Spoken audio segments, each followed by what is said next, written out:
Punjab Kings జైత్ర యాత్ర కొనసాగుతోంది. ఆ జట్టు బ్యాటర్లు విధ్వంసం సృష్టించిన వేళ ముల్లాన్పూర్లో సిక్సర్ల వర్షం కురిసింది. ఏకంగా 21 సిక్సర్లు బాదేసిన పంజాబ్ 254 పరుగుల భారీ స్కోర్తో మ్యాచ్ను వన్ సైడ్గా మార్చేసింది. పంజాబ్ బౌలర్లు సైతం ఆకట్టుకోవడంతో లక్నో 200 పరుగులు చేయగలిగింది. ఫలితంగా ఈ సీజన్లో 5వ విజయాన్ని ఖాతాలో కూడా వేసుకుంది.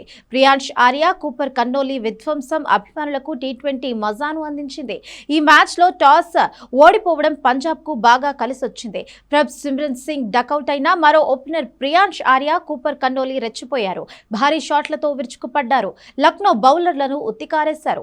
బంతి ఎలా వేసినా సిక్సర్లు బాదేశారు. వీరిద్దరూ పోటాపోటీగా సిక్సర్లు, బౌండరీలు బాదుతుంటే లక్నో బౌలర్లు కూడా ప్రేక్షకుల్లా మిగిలిపోయారు. మార్క్రమ్ వేసిన ఓ ఓవర్లో అయితే ఏకంగా 32 పరుగులు బాధింది.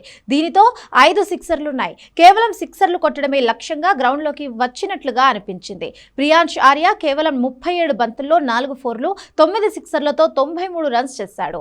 మరోవైపు కూపర్ కన్నోలీ కూడా రెచ్చిపోయాడు.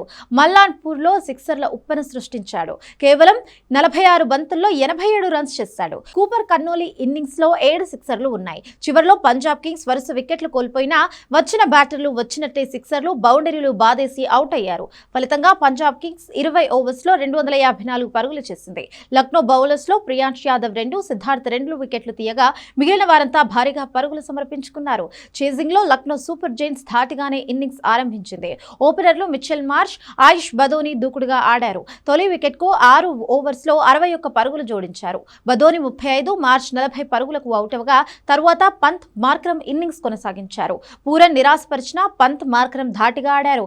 అయినా కూడా లక్నో ఏ దశలోనూ విజయం వైపు సాగలేదు. పంత్ 23 బంతుల్లో 43 పరుగులు చేశాడు. తరువాత బ్యాటర్స్ లో మార్క్రమ్ తప్పిస్తే మిగిలిన వారంతా ఫెయిల్ అయ్యారు. దీంతో లక్నో సూపర్ జైంట్స్ 20 ఓవర్స్ లో 5 వికెట్లకు 200 పరుగులే చేయగలిగింది. ఈ విజయంతో పంజాబ్ కింగ్స్ పాయింట్ల పట్టికలో తన టాప్ ప్లేస్ ను మరింత పటిష్టం చేసుకుంది.